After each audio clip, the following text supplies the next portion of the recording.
On the shores of Lower St. Regis Lake, Paul Smith College biologist Kurt Steger and a team of Steger's students are seeking signs of a Native American presence in the Adirondack Mountains. One of our big goals is to try to help document the growing of corn here in the Adirondacks. So one way is to look for the pollen of the corn plants.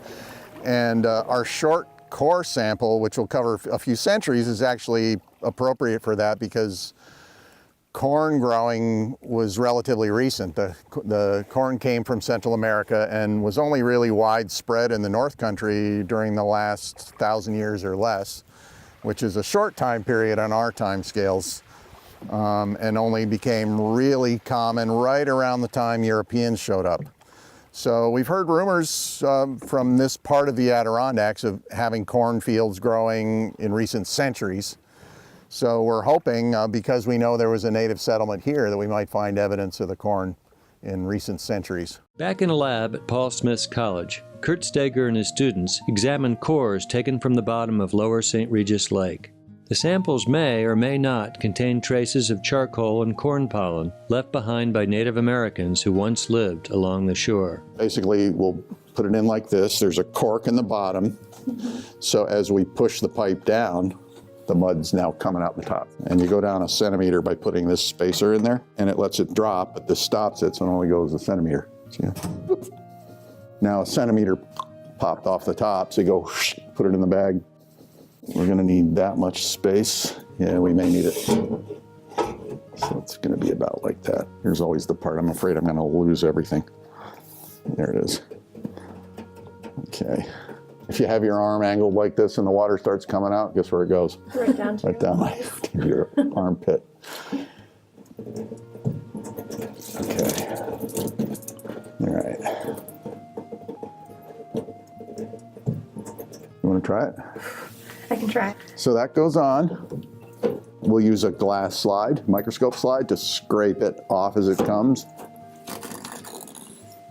So that's probably 2 or 3 years worth of mud there, and then it gets more and more as you go down. Great. That's the beginning of your career at Paul Smith's right in there. When you took intro bio, the plankton toe, the plankton's in there. What we're doing here is capturing the softest, most recent mud, which is good to have because we can compare it to the known history here. Sifting through 12 or 13,000 years of sediment and soil is no small chore, and the 6 million acre Adirondack Park is a big place in which to go sleuthing. Still, important finds may turn up in plain view, including right on the campus of Paul Smith's College. Right near where we're sitting, somebody left a projectile point, maybe an arrow, maybe a small spear or a dart. Judging from the stem on here, it could be a few centuries old or thousands of years old. We know the stone's not from here. This would have had to have been brought in from somewhere else because this kind of stone isn't up here in the Adirondack uplands. John Lothrop is an expert in ancient artifacts at the State Museum in Albany, and he looked at this and said, well, this groove right here, the thinning of the artifact at the base, the overall shape, the kind of stone, and also being found in high ground like this means it could be really, really old. One of the oldest artifacts ever found in the Adirondacks, maybe as old as 13,000 years. So in other words, people have probably been here longer than the trees. People are more native to the Adirondacks than the forest. As a growing body of evidence makes clear, and despite much of what we've learned from history books, Native Americans inhabited the Adirondacks for a very long time. In fact, a significant number are still here, living quietly and vibrantly among us. People just simply are purely, most of them are ignorant about it. They don't have any idea, and they have heard that old story about the Indians that are living here. And so they'll ask about that, and then I think you can hear where I'm coming from, and I just simply tell them, from my perspective, the fact that they did live here.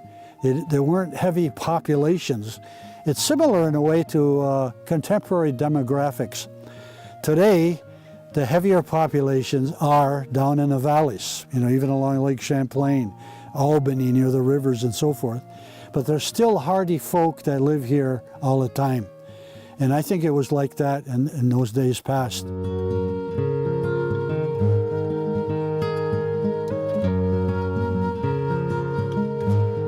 We have a pottery bowl that's just very clearly an Iroquois pot.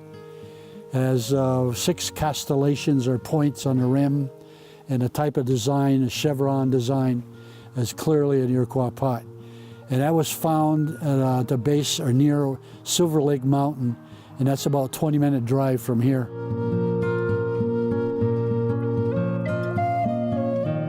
This place has always been part of my family, and particularly on my mother's side. And on my father's side, he has some Mohawk blood as well, but his ancestors were from Scotland. And it goes back to my 7th great-grandfather, Andrew. And he was born in the Highlands of Scotland and emigrated over here. And I don't know the date, but it was before there was the United States. Then ultimately, it was back to my great-great-grandfather that settled locally in the town of Franklin here. My father preferred to be cremated, and he was, and his ashes are on a mountain. We've always called it Mohawk Mountain, and that's where his ashes are, and my mother too.